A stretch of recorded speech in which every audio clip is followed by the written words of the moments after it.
Hello, Happy New Year, and welcome to the Total Saints podcast. We are the weekly Saints podcast, your home for all things Southampton Football Club. Now, this podcast is being live streamed on YouTube, Facebook, X, and on Twitch. And our podcast is supported by our loyal Patreon community. And without you, we couldn't make this show each week. Also, a huge thanks to Pitter Self-Drive for sponsoring this episode. They're offering TSP listeners 10% off rentals with the code Total Saints. That's all one word. Now, you can use that code when you're booking online, or you can quote it when you book over the phone. And they offer car, van, truck, and minibus hire at very reasonable prices. They're also flexible on short-term or long-term rental needs, and they operate a 24-hour drop-off service. And having moved house recently, I can tell you that is very useful indeed. Of course, it is January, so if you need a van for a tip run or maybe moving some furniture, they also offer hourly van hire. Pitter Self-Drive is based in West End, making them the best solution for Southampton van hire at affordable prices. And you can find out more or get in touch by heading to pitterselfdrive.co.uk or giving the team a call on 02380 474 443. Coming up this week on the podcast, Saints cruised into the fourth round of the FA Cup at the expense of League Two Walsall on Saturday. Going to review that game. The new year began with a point away at Norwich in the league. I'll probe the memories of our panel when we look back at that one. And our old friend James Mappin from the Wednesday Till I Die podcast is going to be on later to preview the Sheffield Wednesday game, which is this weekend. Now, new year, but our same old faces, I'm afraid. My name's Martin Starke, and joining me this evening is Steve Grant, who's the owner of SaintsWeb. Alfie House is the senior Southampton reporter for the Daily Echo, and Glen Cour is the writer of the blog League 1-10. Underpinned by our TSP patrons, this is episode 258 of the Total Saints podcast. Now, first up, the weekly shout out for our Patreon community, whose monthly contributions support our show. There are 4 tiers ranging from £5 to £20 per month.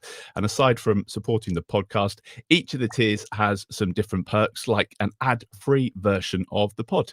There's exclusive TSP t-shirts and merch bundles. There's also the TSP FPL and access to some of the live events that we're planning, plus much more.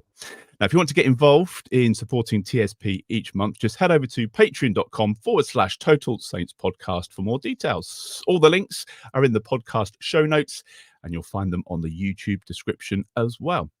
So lots to get through this week. Let's crack on, shall we? Southampton stretched their unbeaten run to 19 matches, thrashing League Two Walsall in the FA Cup third round. Alfie, I'm going to start with you this week. I mean, that was as routine as a win can be, but what did you make of the game? I think I probably agreed with Russell's assessment at the end. I didn't think the first half was amazing. They had a couple of chances. I think, to be fair, if they had some shooting boots on, they would have been 4 or 5 ahead at half time. I think Sekou Mara had a couple that he should have put away, one with a header and then with an open goal, which was a tough open goal as they come, but it's still an open goal. I think Will Smallbone a couple of times picked up in the area by balls in from Magoma and Fraser on the left as well. But look, we got Ryan Fraser masterclass, really, didn't we? I think I spoke to Ryan on Friday and just had the feeling that he was going to do something special, and his finishing's ridiculous. I said to Glen and Steve about an hour ago watching the Arsenal game that if Ryan Fraser was playing for Arsenal, we've had a hat-trick, and I really feel like he would have done, because he seems to take everything that comes his way. The second half was massively improved.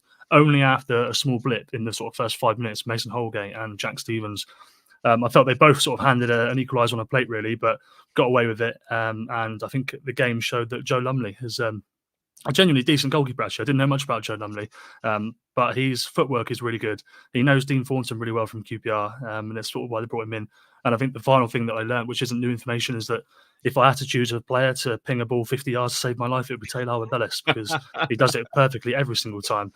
So yeah, overall 4-0 win, happy days into the fourth round, and the draws obviously tomorrow night or tonight when you're listening. Yeah, those that chip over the top was something else. Steve, Chris Sutton thought we'd slip up in his predictions, but you were confident of a win. I think we all were.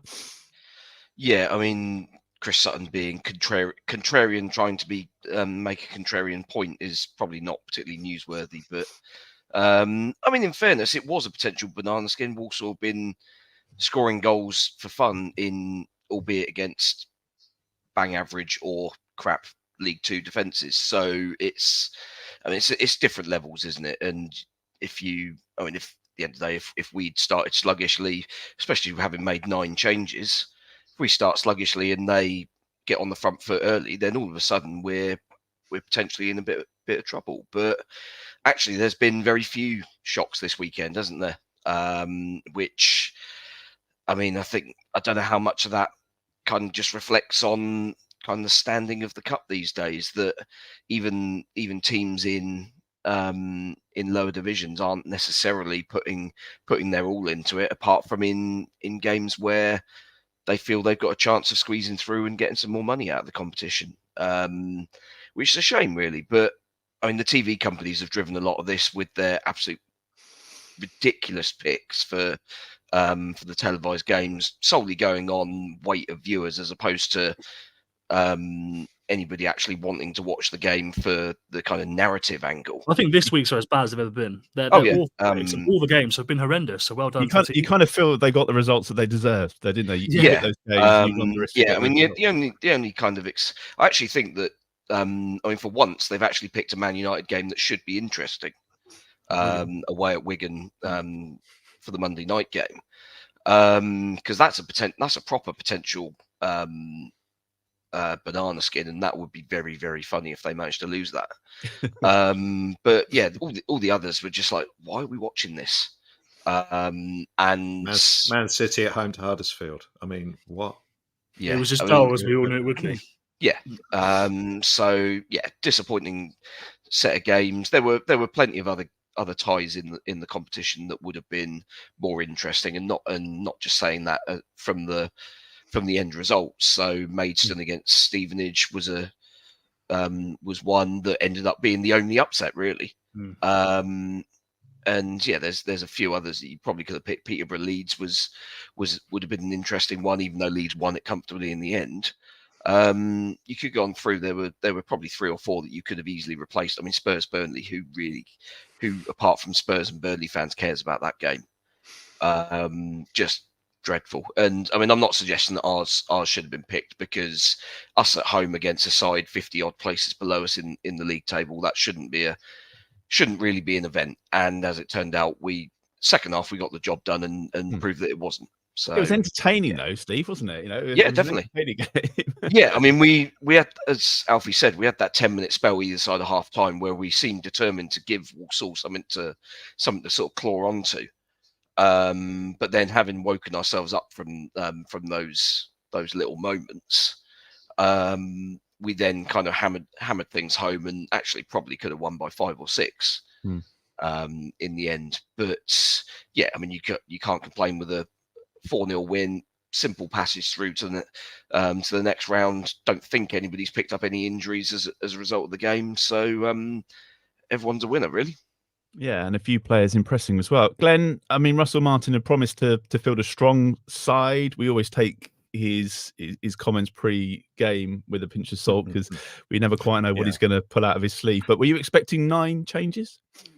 Yeah, I was, more or less. To be honest, I was surprised Taylor Howard-Bellis was playing.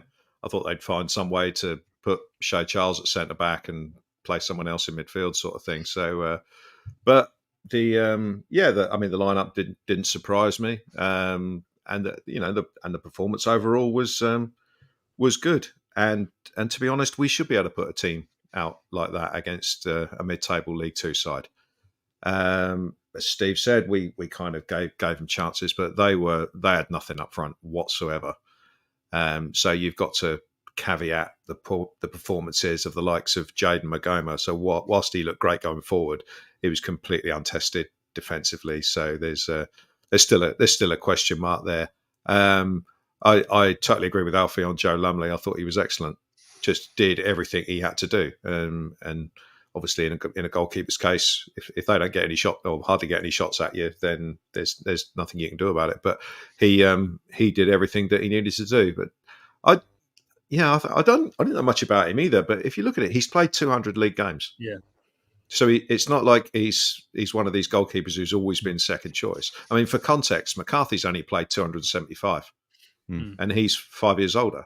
So, I mean, similar to Ryan Fraser, and this is what I've been banging on about all season. When you come in and you get given your chance, you've got to prove that you can be trusted. And I think after that, Russell Martin would be a lot happier about putting Joe Lumley in the league side if he had to, because he demonstrated, he managed to demonstrate that he could sort of like play with his feet, and certainly better than Mr. Leadlegs, who we're paying 60 grand a week to or whatever. So, but now, because I mean, that's interesting that Alex McCarthy's not been on the bench recently, and people were saying, well, is he still around? Is he just fallen out of favour or whatever? We know that his contract is up in the summer, and that presumably he'll be gone, if not in the next couple of weeks, as soon as possible. But we're paying him 60 grand a week to take corners in the warm up. But as a fan, when you see someone like Joe Lumley come into the team and play well, and the manager talk really highly of them afterwards, it kind of gives you that confidence that actually, do you know what, we have got a half decent backup keeper and someone that could challenge Baz, and we've not had that for a while. I spoke to Joe Lumley after the game yesterday. Sorry to cut you off, Glenn. And basically, he played 41 games for Reading last season in the Championship. So I asked him, why did you join a club when you know realistically you're not going to be playing? And he just simply said, well, Southampton's a massive club and I want to be a Premier League goalkeeper, and this is the best way of that happening. So I think he's quite happy to sort of be this backup bit part guy, kind of like Ryan Fraser was coming in. And I think he's another good character, and quite clearly he is a better player in Russell Martin's system than Alex McCarthy is, regardless of his shot stopping, which obviously we haven't really seen tested yet. And it sounds like he's still got that ambition then. He's an ambitious player coming in. He's not just coming in to take the money and sit on the bench. He's saying all the right things. So it was just another positive that came out yesterday, Glenn, and there were plenty of them, it seemed to me. Yeah, I thought so. I mean, the ones that we've questioned in the past, Sekou Mara took his goal really well. I thought he was trying a little bit too hard in the first half. It just seemed to be a panic every time the ball came near him. He tried to do something that wasn't working. That ultimately didn't work, and either lost the ball or, just whatever he tried didn't work. It was nice to see Sam Ammo given a game from the start, though most of the play came down the left because obviously Fraser was on fire, literally. So the right hand side didn't really see much of the ball, and that kind of limited Tyler Diblin a little bit when he came on as well, because everything was still sort of going down the left hand side, so he didn't get many touches. Cam Bragg in midfield, coming in and playing the number 6 in our system when you're 4-0 up is great for a youngster, because he could he must have touched the ball about 15 times and probably 100% pass completion, just knocking it around. And Walsall were on the bus on the way home by then, so it was a nice debut for him. Charlie Alcaraz, we talked about someone's got to put their hands up to take Joe Aribo's place over the next few games. I thought Alcaraz played well second half. First half, I think he was trying to take liberties a bit. He was trying to nutmeg people and do all sorts of silly turns and stuff like that, and ultimately ended up losing the ball. And you could visibly see Russell Martin getting visibly frustrated with him coughing up possession. He obviously had a word with him at half time, because second half he was just trying a bit too hard in the first half. Do you think is that he's trying too hard to create an impression? I think Sekou Mara was trying a little bit too hard. I think Charlie Alcaraz was, these are rubbish. I'm going to take some liberties here and try and prove that I train with Argentina's first team, for God's sake. That's what it looked like to me. But no, he sorted himself out second half, and thought he played well. But no one did themselves any harm.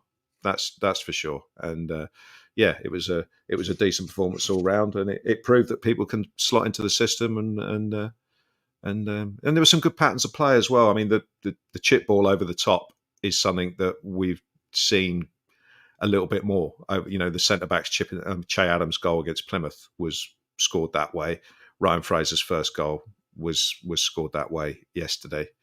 And breaking quickly. I mean, you look at Sekou Mara's goal; it comes from the goalkeeper to the back of the net in about sort of 10 seconds. There's no stopping in midfield and passing it about and letting everyone get back.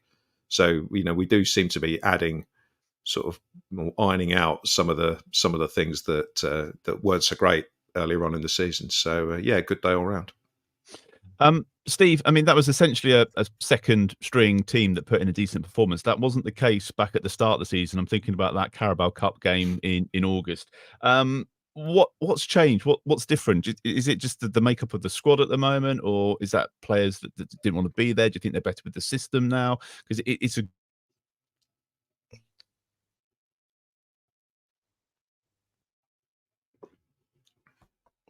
I think a little bit of all of that. Ultimately, there's some players that played in that game at Gillingham that aren't here anymore. You've got, I mean, at that point we basically had a squad which the vast majority were used to losing every week. So the mentality was very different. We're now 19 games unbeaten in all competitions. We haven't lost a game since the end of September. This is a group of players that is used to winning games of football now, and as a result, you can slot people in a lot easier. I think the system is now much better drilled. So all of the players know the system. They know what the roles and responsibilities are in various areas of the pitch. And yeah, so I think you can chop and change a little bit more freely now. Whereas at the start of the season, I think there were probably a handful of players that grasped the system very quickly and were very comfortable with it. Others weren't so much and needed a little bit more hand holding and a little bit of rotation in and out of the team to kind of get used to everything. And also the way that we've kind of migrated from what we were doing at the start of the season, which was 1,000 passes a game and not really necessarily going anywhere, to now being a little bit more pragmatic, but also just being more kind of clinical and picking our moments. And I think that's when the players kind of have that sort of vision of how they're going to slot in and how the team is expected to deal with certain circumstances. I think that just gives players the comfort that they can slot into the team and they're going to feel comfortable and the environment around them is kind of geared up to helping them do what they need to do. Whereas I think in previous, certainly that Gillingham game, that game was basically set up for everyone to fail. Really, it was right. Which one of you lot want to actually be here and which don't? And I think a few of them did, didn't they? Yeah, we got a very firm answer from some of those. So yeah, look, that game's out of memory now. It's way in the past, and yeah, I think the contrast between the two games, two basically mid-table League Two opponents, one where we've been completely just outgunned from set pieces, really, and just outfought across the pitch, to a game, 4 or 5 months later, where we've been very comfortable and kind of kept them at arm's length pretty much throughout, really. Final word on the youngsters, Alfie. Obviously, there were a few getting some minutes yesterday. Any that really stood out for you? Any that you think might have done themselves a favour and put their name in the hat for a start or at least a place on the bench in the league? Yeah, I don't know if any of them have put their name in the hat for a start, if I'm being completely honest, but I don't think they're expected to at this point. They're obviously, 3 of them are 17 years old. Cam's a little bit older, he's 19, just turned 19. And I thought Cam actually, as Glen said, he looked really, really assured in that midfield role, but it was obviously quite a comfortable one to come into. The under-21s are back in action again on Friday. They're playing Spurs in the Premier League, so I'm looking forward to going to that one at Snow Stadium. But yeah, echo all the things they've already said, really. Jaden was really good going forward. A couple of balls into the box. Smallbone could have finished one. He could have had an assist. But not really tested. I felt that Ammo, luckily we've already seen what Sam Ammo can do, so no one sat there going, "Oh, this kid's not ready." But I felt that he'd have been disappointed he didn't really carve a real chance out for himself. I think he probably would have felt that was an opportunity to score a goal. And I would have liked to see Tyler. Tyler's preferred position is really playing as the 8 or the 10. He was out on the right, so again, I thought it was slightly different for him as well. But I think it was more about just giving them that experience inside St Mary's. Andy Goldie, academy director, was there. Dave Horseman, their old coach, was there as well. Obviously, just been let go from Forest Green quite recently, so good to see him come along and watch the lads. But yeah, just another good day for the academy, really. We ticked off a debut for Cam Bragg. I think we'll see more of him because Ross Martin really likes him. He said to me a couple of times about the way that he comes into first team sessions and then he'll go back out into the 21s and start coaching his teammates. Everything that he's learned, he starts passing on. And that's exactly what you want from the young players. So yeah, really exciting times. But I don't think anybody did anything outrageously special. It wasn't like they came on and created 10, 15 chances or anything like that. But a good run out. There is that bit of a buzz around, though, with the youngsters at the moment, Glenn. I know we'll get on to the transfer window, and a few of them have signed professional contracts, but it's good to see them getting the chances and doing themselves proud. Yeah, that's what the FA Cup and the Carabao Cup are kind of good for. It's to slot people into a team, into a system. It's a lot easier to be slotted into a system that everybody knows and all the senior players, are comfortable in it. It's much easier to slot a youngster in when it's like that, rather than we've had in the past. Maybe last season, for example, you couldn't have slotted a youngster into that because it was a complete shambles. They'd have just drowned. It would have been horrible. So yeah. I'm interested in the fact that most of the lads that we've got who are anywhere near making a debut or playing league games for the first team are 17. I do wonder what happens to the. Cam Bragg's 19, as it turns out. We seem to. I don't know if this is a thing for every club, but we seem to hang on to players till they're 23 or whatever, and they're never ever going to make it. I saw the other day, Jake Vokins is still at the club. Guy's about 25. Mm-hmm. So there does seem to be a little bit of a disconnect there, where we've got an under 23 team. You assume we've got some players who are like 23, 22 that are nowhere near the first team. But no, if the 17-year-olds can do it, then what's it? If you're good enough, you're old enough. So, but yeah, I just think it's a good thing. They all took their chance, and none of them would have gone down in Russell Martin's estimation. That's a good thing. That's good. Well, Saints will be ball number 10 in the fourth round draw, which is going to be on ITV. If you're listening on Monday morning, it's going to be on Monday evening. I think it takes place just before Wigan versus Manchester United. So if you're listening Tuesday or onwards, then you'll know who we have. But Monday night for the fourth round draw for the FA Cup. Who do we want? Pompey. Oh no, they're out. No, what shame. Eastleigh. No. What do you mean no to Eastleigh? That'd be the best one, surely. No, you don't think they're going to win the replay? Man United for me. Man United at home. At home. What mid-table Premier League opposition? Yeah. So we can test our level. Absolutely. And it'd be on the telly. Yeah. Well, yeah. Right. In the reverse of the opening day, Sheffield Wednesday are up next in the league. To help us preview that one, let's welcome James Mappin from the Wednesday Till I Die podcast. James, how you doing? All right. Welcome back. Yeah, I'm all good. Thank you very much. Thanks for having me back on. Obviously, didn't disgrace myself too much last time, I guess. I feel a lot has happened since we spoke, and that was only back in the summer. I think the last time we spoke, the chairman was asking fans for money to pay the tax bill, and you just had a new manager at the time. So what have you made of the start to the season? How's things working out? Yeah, it's been up and down, I think, is the kind way of putting it. It's been crazy. The first game of the season, obviously against you boys, we didn't quite know how bad it was going to be. But kind of, we thought when we played you, Premier League side, just come down. It's going to be tough. We're probably not going to have much of the ball. And obviously that's kind of how it played out. Unfortunately, that's how we played in every single game in the first 10 games under Xisco Munoz. So, no, it's been absolutely awful. Although form's picked up of late, new manager, Danny Röhl, come in, unproven. Obviously, you know him, of course, from his time at Southampton, and he's just kicked on. And, we're playing football that I didn't even think was even possible with the squad that we've got. And, the performances are now, well, the results, should I say, are now matching the performances, because, we're 3 on the bounce at the moment, which is the first time we've done that all season, and first time since, the back end of last season when we were in League One. So what's he done then? Because obviously, as you say, Danny Röhl, formerly of this parish, when he moved on, our form did drop a bit. And a lot of fans were saying, well, it's because he's gone and we should try and get him back. But there was always that kind of, he was a great assistant. Could he do it as a manager? But he seems to have worked wonders so far. Yeah, the football that we play is totally different to what we were playing before. We were kind of just relinquishing possession, very much trying to play teams on the counter, but then didn't really counter-attack either. Whereas now, on the front foot, pressing from the front, Bailey Cadamarchi is being leading the line. He's, he won't give, if you like to pass the ball out from the back, he's on you straight away. But not only that, the pressing as a team as well, which I think's key. Like, it's all right, 1 and 2 people doing it, but we're doing it as a team, and we know when to do it and when not to as well.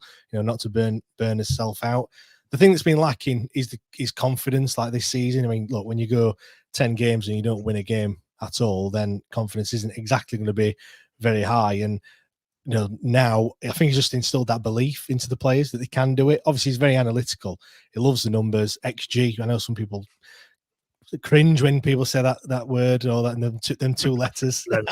Yeah, but he loves it, and obviously the performances were getting better. The results were still, we're still losing games when he came in, but he stuck with it, and I think that's down to other people on Twitter and what have you have looked and go, the data is saying that we should be like a mid-table side. We should be picking up more points than what we have done recently.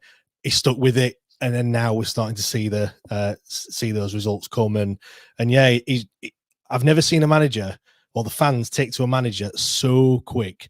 Literally, we'd won one game in 5, and we're all singing his name. His fist pumping at the end, walking, doing a lap of honor. It's mad. Like I said, I've never seen someone take to a fan base like he has, and it's great to see. You wouldn't think if you didn't know where we were in the league. You think we were in the top 6, not in the relegation zone, 3 points from safety.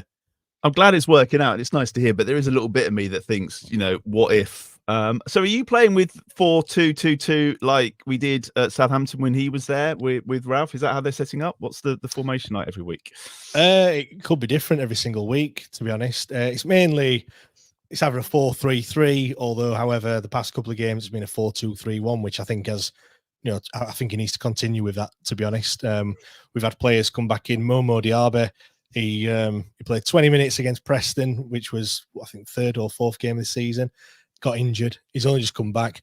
He wasn't named in the 25-man squad, so even though he was fit, he couldn't even play. Obviously, January the 1st come around, and he's been registered. He came off the bench and he played the full game in the FA Cup against Cardiff, and he is an absolute Rolls Royce in that sitting midfielder role. So I hope that we do continue with a 4-2-3-1, and we've got some fast, pacey wingers. Bailey Cadamarchi's come out of the academy as well. He's scored, I think, three goals so far this season, and it's looking a lot better. But he does change it as well. He doesn't. Hull went down to 10 men after 30 minutes, half time.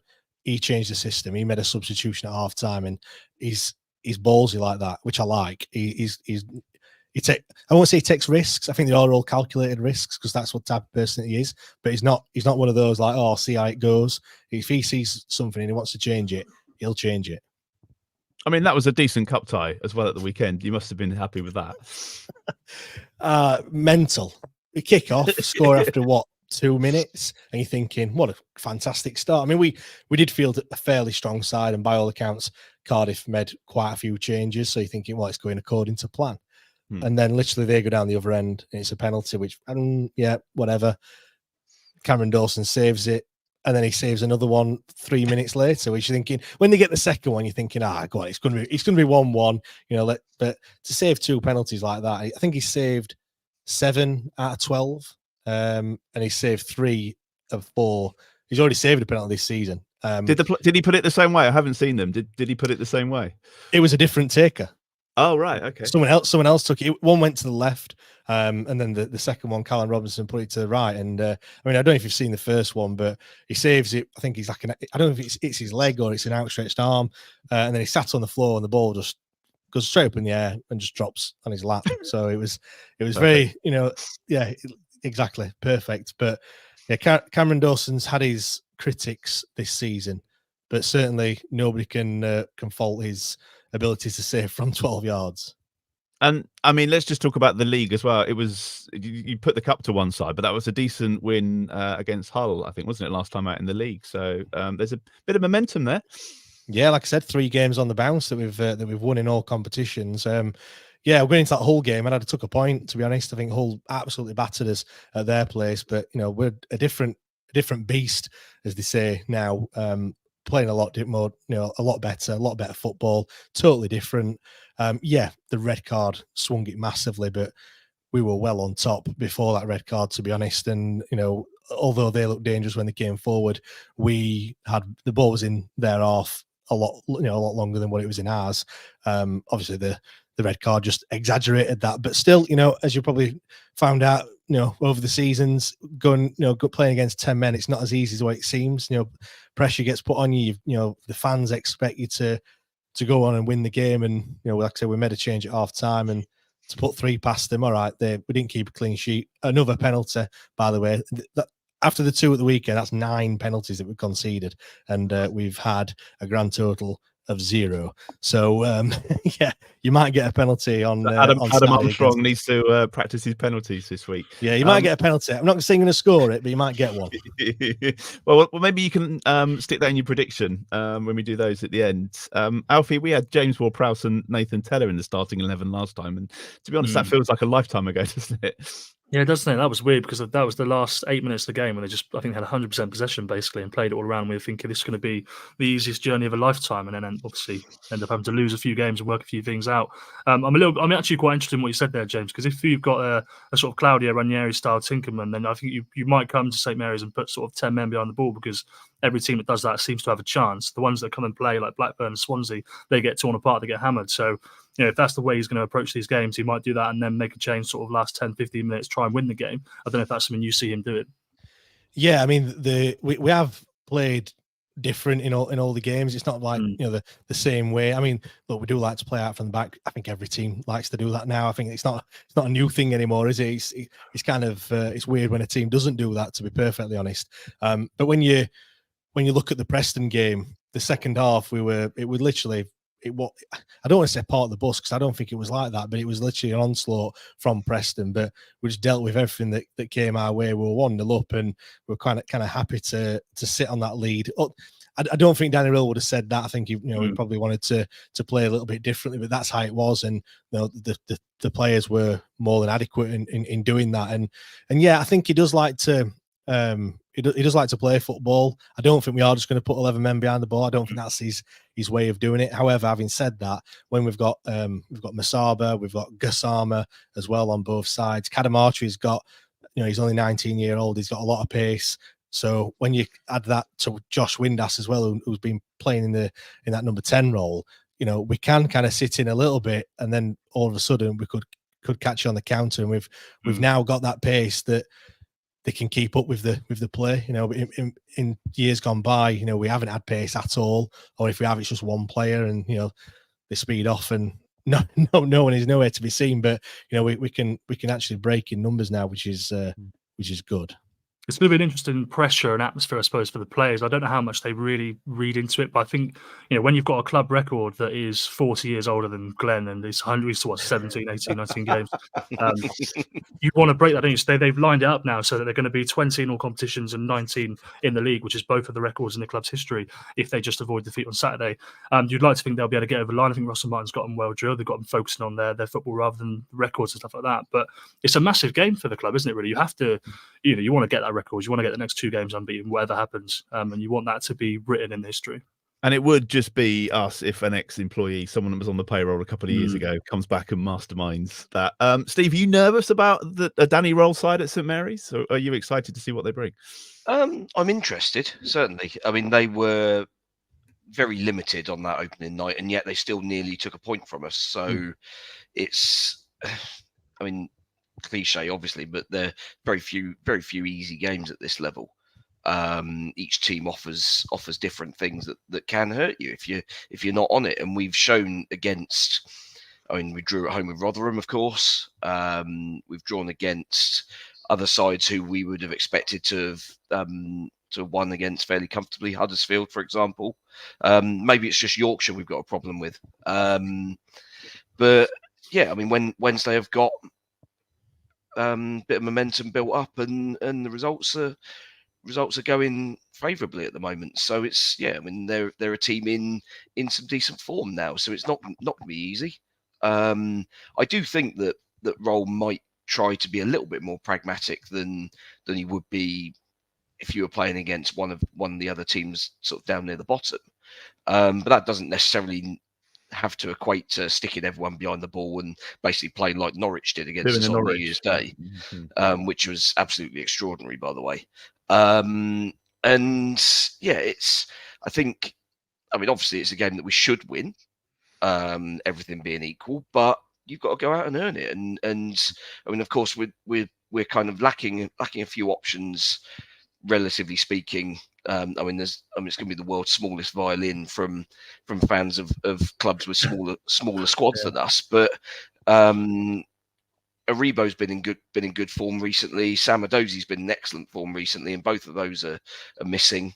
So yeah, we've got a couple of sort of selection dilemmas in attacking areas. But other than that, I think good to go, and yeah, we'll see how it goes. Just in terms of how we might set up for this one, Glenn, we will get on to the Norwich game, unfortunately, before we finish. But does the Jack Stevens conundrum continue? Is that something which could potentially see us coming undone at the weekend? This shoehorning him in to a side and playing him at right back, perhaps, just to get him on the pitch from the start? Yeah, I assume we were going to talk about that in the Norwich bit, but I hope not. I think Russell Martin's kind of alluded to the fact that was a bit of a mistake, because he basically picked Jack Stevens instead of Che Adams and swapped it around to put players out of position to accommodate that. So I can't see him doing that in a home game, to be honest. Kyle Walker-Peters is so much better when he plays in his natural position. And as much as he ever is, Che Adams is in decent form at the moment. You know, he's scoring goals on a fairly regular basis. So we just need him to wake up fully, and then we'll have a proper centre forward for the rest of the season, assuming he's not sold in January. So no, I can't see that happening again. I mean, I think he'll we'll go with the same formation. Ryan Fraser will take Sam Adozi's place, and it'll be one of Smallbone or Alcaraz to take the place of Joe Aribo. Other than that, I don't see there being sort of like a vast amount of changes from the last league game. Do you think it'd be the same 9 changes or 9 changes again from the cup game, Alfie? I'm just trying to do the maths in my head. Presumably, I can't do those numbers. Presumably, Taylor Harwood-Bellis will start. Maybe Ryan Fraser. Yeah, it would be Bazunu, Walker-Peters, Harwood-Bellis, Bednarek, Manning, Downs, Smallbone, Stewie Armstrong, and then the front three that Glenn said, Adams, Armour, and Fraser. It's a good side, isn't it, really, when you say it out like that? And I think even without Joe Aribo and Samadozi, like James will be sat there, I'm sure that there'll be loads of those players you'd love to have in the team. So there's no excuses for Saints, for sure. It's got to get the job done. Do you think you got enough to stay up then, James? Have you seen enough the last couple of weeks? Stay up. I've already booked me hotel for Wembley for playoffs. So yeah, I think that's going to be quite a run. Yeah, well, I might have to book it twice because FA Cup as well. Depending who we get, we might have to get to go all the way in that one as well. No, yeah, I think we've got more than enough to stay up. It's weird because you asked me that 2 weeks ago, and I would have said we're down and out. The gap was 9. We had a chance to bring it back to 3 points, and we were bleeding against Cardiff and lost that game, and then the game after we lose and everyone else won around us. So the gap like I said, went out to 9 points. The 2 games after that we've won. Huddersfield have lost them both. The gap's now 3. So it is really crazy stuff how things can change. But no, I think under Danny Röhl, there's still a lot of football left. I think we're getting a bit, looking and thinking, we're never going to do it, but we're playing differently. We're playing a lot better. January is going to be massive. We haven't made any signings yet. It's the 7th of January now. I'm thinking that the reason why I haven't made any signings is the better players normally come later on in that window. The good players, the bad players, or the not as good players, should I say, normally leave straight away. So no, I think that I think January is going to be huge. If we can bring in the additional players that we need, then I think obviously we'll have more than enough. But yeah, it's going to be. I don't think it's going to be easy, but I think we'll have enough come the end of the season. Can I get a score prediction from you before we let you go?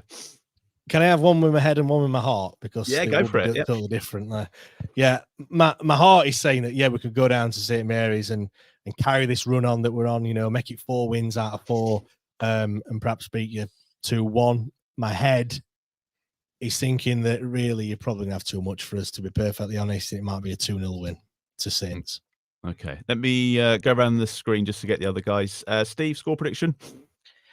Yeah, I think ultimately it's going to be one of those ones where we might have to wait, be a bit patient, wait to the second half, and we've done this a lot this season, haven't we? Where we've broken teams down late in games, needed to be a little bit patient, wait for wait for legs to tire on the opposition, and then use the quality that we've got coming off the bench. But yeah, I think the score James has come up with is probably about right. 2-0 win.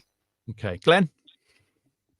I mean, I don't see Wednesday being anywhere near the bottom, to be honest. Nowhere near the worst. Even that first game of the season, I don't think they're anywhere near one of the worst sides that I've seen this season. Mind you, I said the same about QPR, but since they played us, they've lost about the last 3 games. So, I think it'll be a tough game. I mean, I don't know what sort of teams you've been playing on your recent run. I don't know how you've got on against, the likes of Leeds, Leicester, Ipswich, the sort of like top end teams. Leeds, we played them at the start of the season under Cisco. That were 0-0 at their place. Leicester, we 1-1 draw, last minute equaliser at home. The 3 that we played Preston, and that was a 1-0 win at Deepdale. Then it was we played Cardiff just gone, and it was Hull the game before that. Yeah. So but Hull went down to 10 men. So I think, without being arrogant about it, I think we're a step up from what Wednesday have been playing in the last sort of few weeks, especially at home. We seem to have got our home form sorted out. I mean, 3 out of the last 4 games we've scored, 4-4-5 sort of thing. So, so I'm quite confident of the run continuing. But I think Wednesday will give us problems, so I'll go 2-1 Saints. Okay, and Alfie to complete the set. Yeah, I'm looking at the Boxing Day match where you went to Coventry and lost 2-0 as a marker. I think that when Saints went to Coventry, it was a relatively even match, so I'll go for a 2-0 as well. Copy Stephen James. Okay. If anyone's watching on the live stream, James, are you okay? Because it looked like the Grim Reaper was just sneaking in the room behind you. We saw like the shadow on the wall. But are you okay? Are you all right? I am absolutely fine.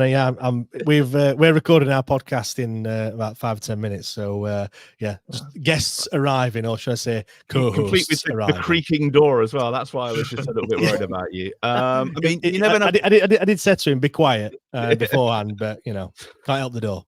Well, we might end up drawing each other in the FA Cup. So, I won't say that's it for this season because you never know. We might get you on again. But thanks for coming on. No problem. Good luck with Danny Roll as well. And enjoy the weekend. Great stuff. See you guys. Cheers, James. Thank you.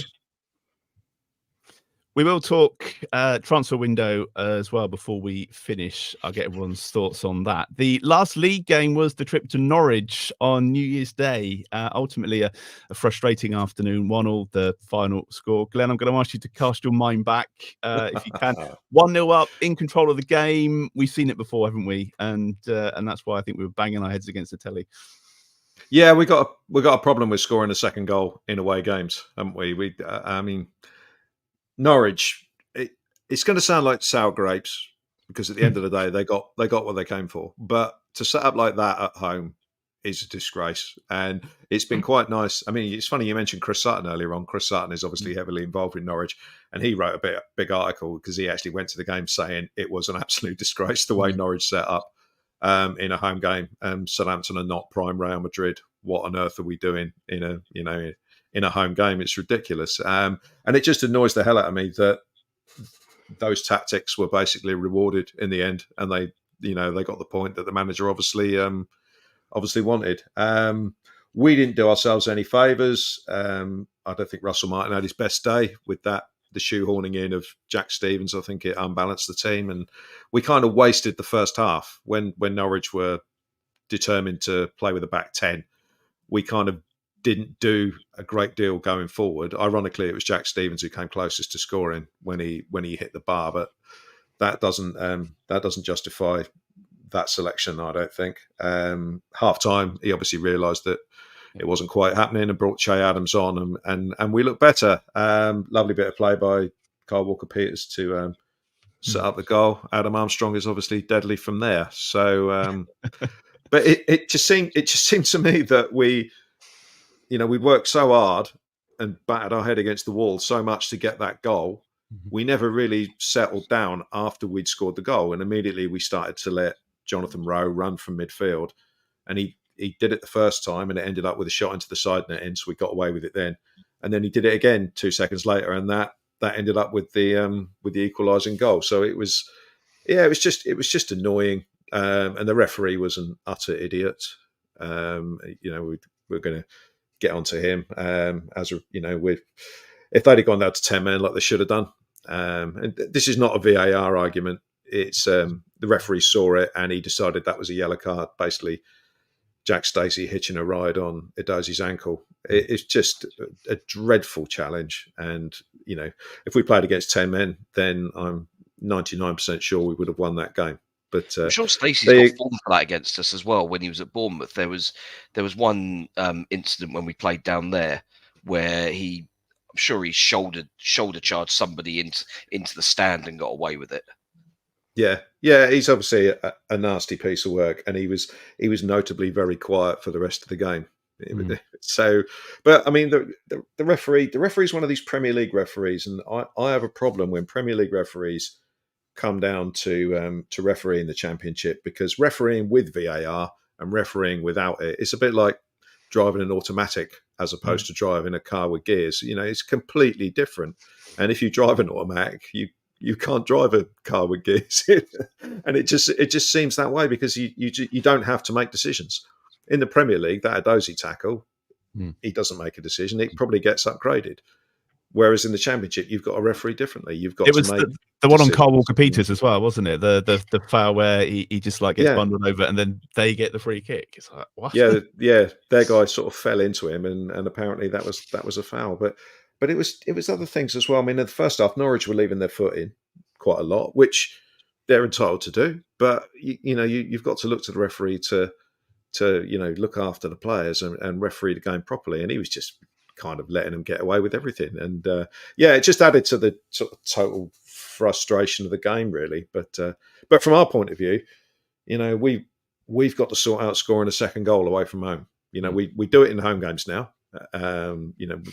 So that for me is the next thing for us to sort out is what to do when we go 1-0 up in away games. We against QPR we didn't score a second goal, but we at least tried to. But in this Norwich game, we got the goal and then kind of nothing.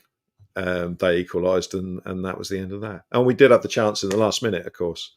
And that's the other thing. I mean, the Norwich goal, it was a lovely finish by Sargent, and he'd been on the pitch 5 minutes, and he just passed it into the corner of the net. When that ball went through to Adam Armstrong, I knew he wasn't going to score. Just knew, and he just smashed it straight at the goalkeeper, who didn't have to move. And it's like either side, and that's a goal. And I can't stand this he hit it too well argument. I mean, shut up. He might have hit it well. He didn't aim it properly, did he?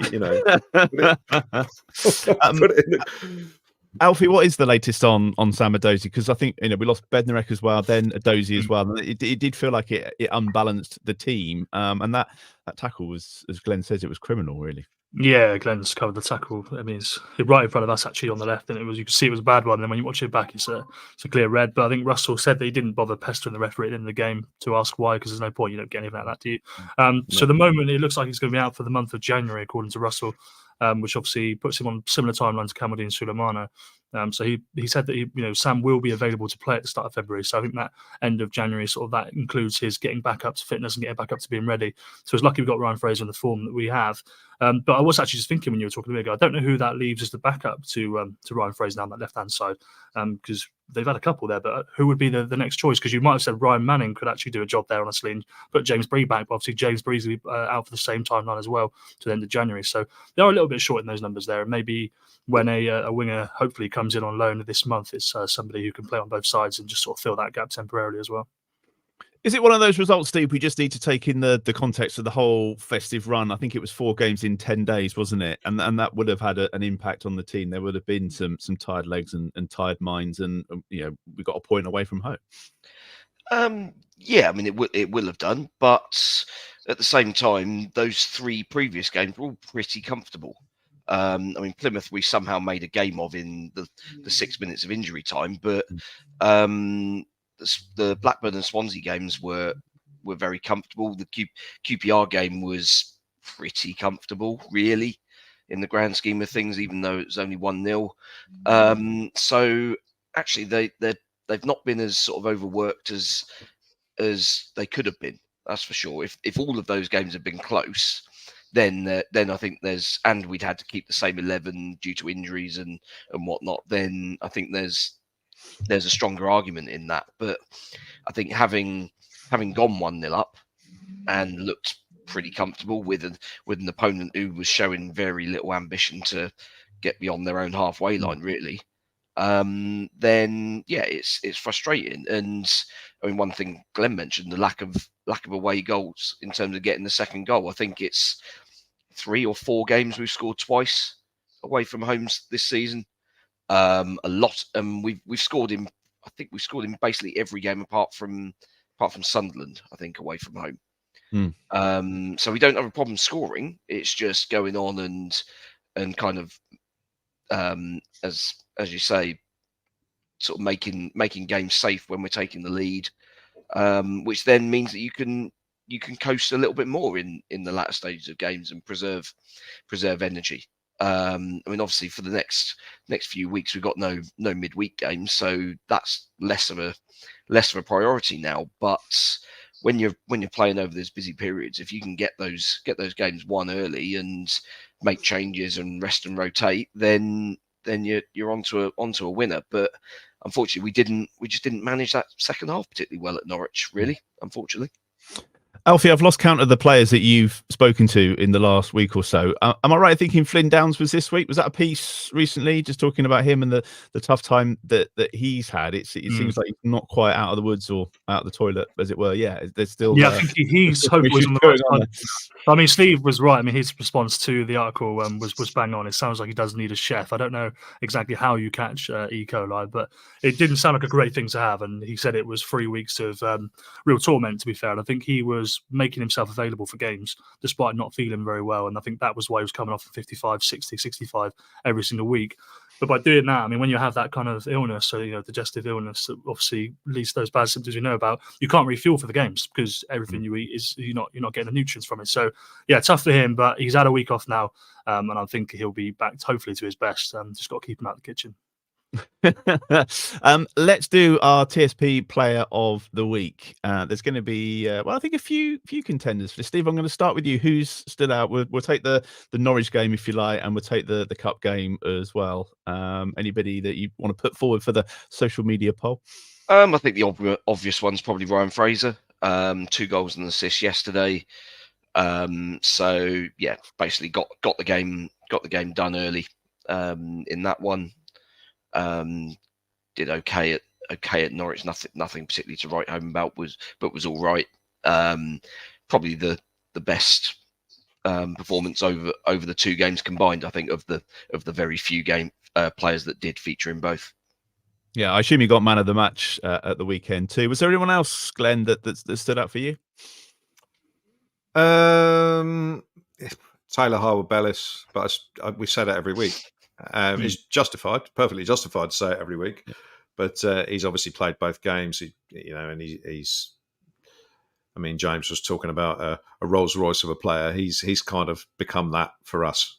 It just seems like there's, I think he had a bit of a mistake against Watford in that last minute goal we conceded. But other than that, he's been excellent really ever since he came into the team. But no, 2 very good performances from him. And as Alfie said earlier on, he's now become a bit of an attacking weapon with the balls across. And that was and Ryan Fraser you mentioned. I mean, that was such a good goal. That first goal, the movement that Fraser darting from the fullback behind the defender to pick up that pass from Harwood-Bellis. So yeah, those 2 for me are the obvious 2.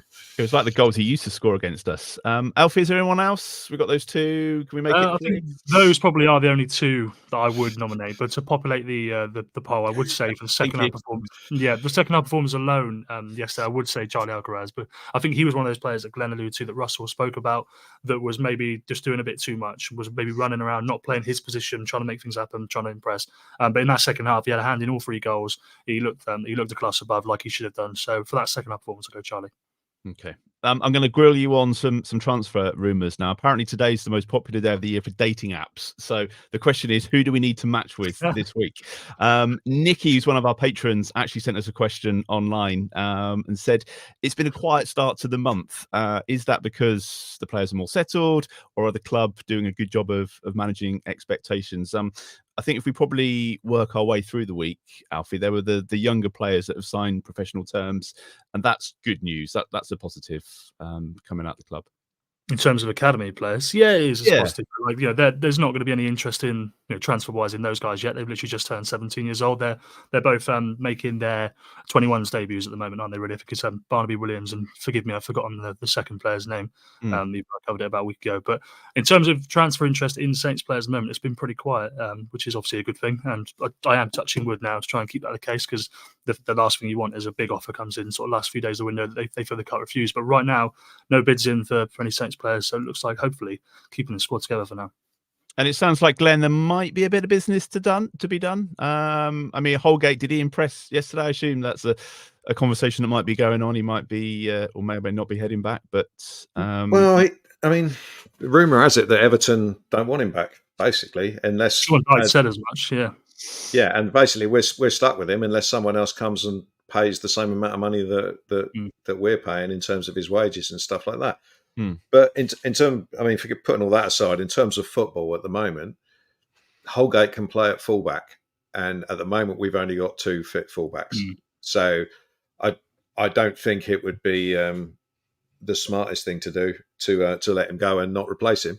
Maybe you wouldn't need to replace him with another centre half. You could use Shea Charles as the 4th centre half, but yeah, I think you'd possibly need a fullback, because if Ryan Manning goes down, then it's Jade Magoma, isn't it? If Holgate's allowed to go, and that's a 17-year-old kid who may or may not, sink or swim in a championship game. So no, I mean, I thought Holgate is all right. I mean, he's obviously got something. You can't play as many Premier League games as he has played and be, not be a half decent footballer. It just seems to be concentration with him. I've got a mate who's an Everton fan who said the same thing. You could never trust him not to do something stupid. And to be honest, the same thing happened. That was proven against Walsall when he played a shocking pass inside. And I mean, it was only funny because the guy missed by his shot was as bad as Holgate's pass. But I mean, I think the guy's worth keeping around, and we will have to bring someone in if he goes. Steve, any rumours that you picked up on this week, or do you think it's going to be a quiet one until the end of the month? I've not seen an awful lot, that's for sure. No. It's one of those. I mean, where are the pressing needs? I mean, if you're talking about wide positions, then kind of our need only really extends till the end of the month, when suddenly we've got 3 players who can play that role back fit again, fit and available. So. Yeah, I mean, if you're going to get a wide player in, you get it in this week so that they can play in these games this month. But it needs to be someone who's fit and ready to go immediately, like literally Saturday. And then there's competition for places once the others come back. Obviously, Aribo back from AFCON, and Sulemana and Edozie back from injury. So. Yeah, I mean, other than that, you're thinking, I mean, maybe a centre forward if somebody in the Premier League renews an interest in Shea Adams. But I think realistically now that deal can only really be done if it's of genuine financial benefit to us. Because you've unquestionably got to replace him. Given that we've laid all this money out for Ross Stewart, who's not going to play this season now.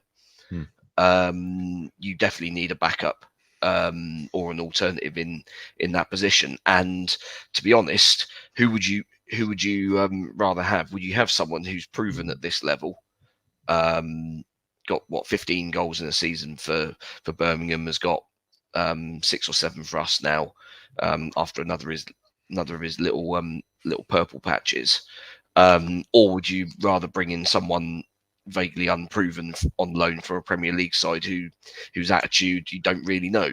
It's difficult. And financially, I assume we're probably a little bit hamstrung at the moment with the financial fair play thing. So yeah, I don't actually think there's going to be that much movement. Maybe one or two in on loan if we can get away with it. But it's difficult. I mean, the way I look at the moment is you get one in on loan, you keep everybody else at the squad, you lock the doors, turn off the lights, switch the phones off, and you hope for the best. If you can get, and then Don't you've forget also the got fax the name. machine. Well, of course, you've got the name on the screen right now. So Fabio Cavallo has been really well reported in the last couple of days from Daily Mail, Fabrizio Romano, a couple of other people who you would typically trust. I think the club want to get somebody who has a bit of quality, and he scored a load of goals in the Championship when he was at Fulham. They got won the title there a couple of years ago, so he would be brilliant. But yeah, get one person in, just someone who's a bit of inspiration, a bit of quality, and then just lock everybody else in. That's what I would do. Just a lot of agents at this time of year, though, Alfie, right? They must do your head in, just agents trying to drum up business. Well, I did it in the summer. Oh, go on. Go on, Glenn. Oh, fair enough. I'm not talking. All right. Well, I did it last year in the summer. I did. I was just going to say, if Che had it. Go on, Glenn. Talk. I think we're having lagging problems here today. It's a bit of a nightmare. I was going to say, if Che Adams goes, is it worth going for the sort of Billy Sharp type signing where we sign a player from, League One or whatever, who scored a load of goals there, and just see if that gets us over the line like he did in 2011? Yeah, I don't know who scored any goals in League One this season, or how much they would cost. I guess the other thing, because we're going to see when the numbers come out in a couple of months' time, that it's not a joke what Phil Parsons has said in the program that the numbers aren't brilliant. At the moment, they're paying back obviously significant amounts of the loan they took from MSD Holdings a couple of years ago. They're paying a significant back this year and another significant part back next year as well. So I don't think there's going to be a huge spend, but I don't know who you'd even get in League One. I haven't been paying attention. Who's Pompey's best striker? Colby Bishop's their top scorer. That would be funny. But I see Pompey's winter implosion is well underway already. Lost away at Cheltenham yesterday, which is excellent news, obviously. Yeah, and that's a conversation for a whole other day. Let's keep an eye on their results and keep our fingers crossed. Thank you for all your contributions this week. Thanks again to Pitter Self Drive for sponsoring the podcast this week. Don't forget that they offer cars, vans, trucks, and minibuses for flexible, short-term or long-term rentals with a 24-hour drop-off service. They're offering TSP listeners 10% off your rental with the code Total Saints, and that's all one word. You can use that code when you book online. Just quote the code if you're booking over the phone. To find out more or get in touch, just search for their Pitter Self-Drive website or give them a call on 02380 474 443. And don't forget, you can follow Total Saints Podcast on all the social media platforms. We are at Total Saints Pod. You can get in touch with us during the week. Drop us a question, drop us a DM. We like hearing from you during the week there. We're also on Patreon. That's where you can support the podcast with a monthly contribution. It's patreon.com/Total Saints Podcast, where you'll find out more about the 4 tiers, ranging from just £5 to £20 per month. Each of those tiers comes with different perks. There's a weekly shout out at the end of the podcast for patrons in our Francis Benali and our Mick Shannon tier. So thank you to Dave Melton, Mark Atkins, Andy Hollis, Anthony Thompson, Saints in Exile, Gavin Ford, James Harron, Nicky Nicholson, Southampton NY, and Drew Dyer, who are in our Francis Benali tier. And also thanks to Colt Baker, Dave Ernsberger, Ed Busy, Nick Higston, Phil Cook, Matt Rose, Nick Reed, Paul Stewart, Phil Horstrop, Matt Hall, and Mark Littlewood, who are in our Mick Shannon tier. Thank you, Steve. Thanks, Alfie. Thank you to Glen. Thank you for watching. Thank you for listening.